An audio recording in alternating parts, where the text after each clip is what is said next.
Quer duplicar o valor da sua assinatura? Agora assinar o Observador dá acesso a todos os conteúdos e benefícios e ainda há uma anuidade ACP Bronze grátis. Terá vantagens que vão desde plano de saúde gratuito a descontos em combustível. Esta é uma assinatura que vale por duas. Assine hoje em observador.pt com 45% de desconto. Abraço.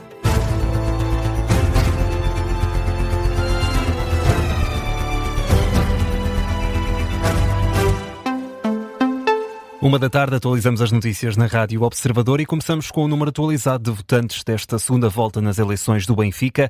Até ao meio-dia, Luís, tinham votado mais de 35 mil sócios. São mais 15 mil do que os que votaram à mesma hora na primeira volta, números oficiais revelados por José Pereira Costa, o presidente da mesa da Assembleia Geral, há cerca de uma hora. O atual presidente e também candidato, Rui Costa, votou de manhã cedo, pouco depois das urnas a terem aberto, às 8h30 da manhã. Na altura, Rui Costa disse estar otimista em ultrapassar os mais de 86 mil sócios que votaram na primeira volta, no dia 25 de outubro. Daqui a pouco prepara-se para votar Noronha Lopes, o outro candidato que, Martim Madeira, falou há instantes aos jornalistas à chegada aí ao Estádio da Luz para votar. Sim, Luís, João Noronha Lopes esteve aqui há minutos, 1 ou 2 minutos, falou com os jornalistas, não quis adiantar nenhumas informações relativamente ao caso das mensagens enviadas pela candidatura de Rui Costa aos presidentes da Casa do Benfica. João Noronha Lopes não comentou se fazia queixa, se não fazia queixa, apenas quis destacar que este é um dia importante para os benfiquistas e que está contente com a afluência que se está a ver nesta segunda volta das eleições. E apenas disse que também que espera que os Benfica chegue até aos 100 mil sócios, até aos 100 mil votantes nestas eleições. Também foi perguntado sobre se está à espera de uma vitória. João Noronha Lopes não quis comentar, apenas quis destacar o bom ambiente, a boa democracia das eleições e apenas quis dar uma palavra de apreço a todos os benfiquistas, sem comentar qualquer tipo de polémica, fosse essa as mensagens de Rui Costa ou mesmo a questão de Nuno Gomes, das mensagens supostamente ameaçadoras de Nuno Gomes a Pedro Mantorras para votar em João Noronha Lopes. João Noronha Lopes recusou-se de comentar qualquer caso polémico, apenas deixa esta mensagem de apoio aos benfiquistas e que está preparado para qualquer resultado que saia destas eleições. Martim Madeira, aqui em direto, ele que acompanhou as declarações de João Noronha Lopes à chegada ao Estádio da Luz. Daqui a pouco vai votar então nesta segunda volta das eleições no Benfica. Também já votou, por exemplo, José Mourinho, mas na casa do Benfica do Seixal, acompanhado pela equipa técnica e também por alguns jogadores do plantel encarnado. Mas estas eleições do Benfica vivem-se um pouco por todo o país. Por exemplo, na casa do Benfica em Famalicão, onde está o Ricardo Loureiro. Ricardo, por aí os sócios têm esperado menos tempo para votar em comparação com a primeira volta. Menos tempo e também já há mais votantes. Por esta altura já é cerca de metade do total da votação de há 15 dias, o que está dentro da tendência que ao longo desta manhã temos registado. Ora, se no passado dia 25 foram cerca de 700 votantes, naturalmente que o número de hoje será mais elevado. Estamos na casa do Benfica de Famalicão, onde há também o maior número de urnas. Hoje são 4, mais 2 que na primeira volta, o que também de alguma forma ajuda a explicar que os tempos de espera sejam claramente mais baixos do que o eram no passado dia 25 de outubro. João Costa é um dos sócios do Benfica, ele é um barcelense que votou em Famalicão e que, dizíamos há pouco, já votou, há pouco reforçou exatamente esse facto de haver uma maior rapidez neste processo de votação. Seja bem-vindo, bom dia. Bom dia. Sim, tem sido muito mais rápido, muito mais eficaz, graças ao facto de termos várias urnas e termos um conhecimento maior da forma de se votar. É mais fácil, sim. Imagino que dentro deste contexto eleitoral o que espera é que haja tranquilidade a partir de agora no clube.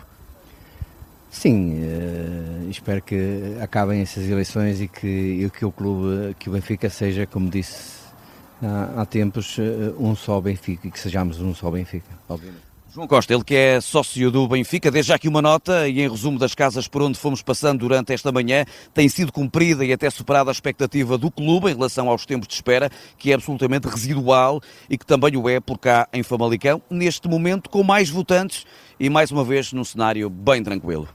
Ricardo Loureiro, em direto da Casa do Benfica de Famalicão, sendo que, nesta altura, João Noronha Lopes já depositou o voto nas urnas e, de acordo com a informação que está a ser avançada pela BTV nesta altura, já votaram mais de 42 mil sócios nestas eleições do Benfica, número atualizado há instantes pela televisão do Benfica.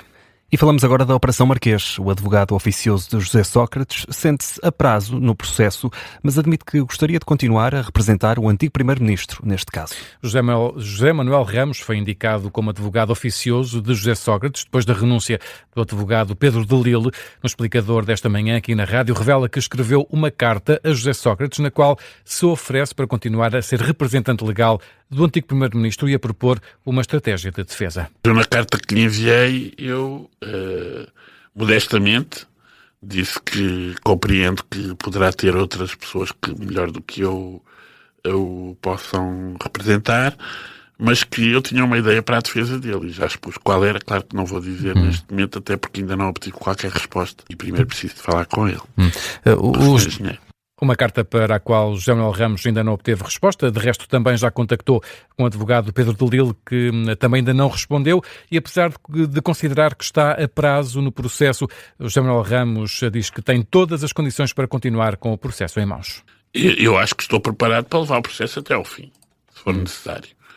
Embora isso depois tenha outras implicações, como poder conflituar com outros processos que eu tenho no escritório. Terei de me organizar de forma diferente. Mas eu sinto-me preparado com a minha experiência e com aquilo que eu aprendi e que vou desenvolvendo, sinto-me minimamente preparado para estar no processo todo. Mas acredito que uma pessoa que tem uma defesa num processo desta envergadura para preparar, que possa ter alguém conhecido que queira assumir ou que esteja disposto a assumir o patrocínio. José Manuel Ramos critica, no entanto, a juíza presidente por não lhe ter concedido as 48 horas que pediu para se inteirar do processo. Admite que fica condicionado na atuação e acusa o tribunal de precipitação. Embora eu seja contra a decisão que não me concedeu o prazo, acho que existiu uma certa precipitação do tribunal, com devido respeito. De precipitação em ter continuado o julgamento e não lhe ter dado o prazo? Sim, era um prazo absolutamente exíguo. Não era pelas 48 horas. Se o prazo tivesse sido concedido, se calhar até neste momento, ou eu continuaria ou o Sr. Engenheiro já estaria substituído neste momento e, portanto, poupar-se aqui bastante tempo. José Manuel Ramos, advogado oficioso de José Sócrates, na Operação Marquês, ele que foi entrevistado no explicador desta manhã. E que já está disponível em podcast em observador.pt. A CGTP garante que vai continuar a lutar contra a proposta do Governo para a reforma laboral e acusa o Primeiro-Ministro de enganar os portugueses. É a resposta da Intersindical às declarações de Luís Montenegro ontem à noite. O chefe do Governo disse que não compreendia a manifestação marcada para hoje pela CGTP, uma vez que o anteprojeto para a reforma laboral está a ser negociado em concertação social ainda. Em declarações à Rádio Observador esta manhã, o secretário-geral da CGTP, Tiago Oliveira, rejeita as críticas do Primeiro-Ministro. Se o próprio Governo diz que não abdica das linhas mestras, o seu Primeiro-Ministro, ao dizer o que está a acabar de dizer, não está a dizer a verdade aos portugueses. Aquilo que está em cima da mesa é que, independentemente de todo o processo negocial, isto vai para a frente. E, portanto, só há uma maneira. É a maneira como o passado sempre nos demonstrou. É a maneira da luta, da combatividade, da unidade, da organização dos trabalhadores para reverter o processo, que nós não podemos esquecer quem é este governo. Este governo é o mesmo governo que no tempo da Troika retirou salários, retirou direitos, retirou reformas e pensões, retirou férias e feriados.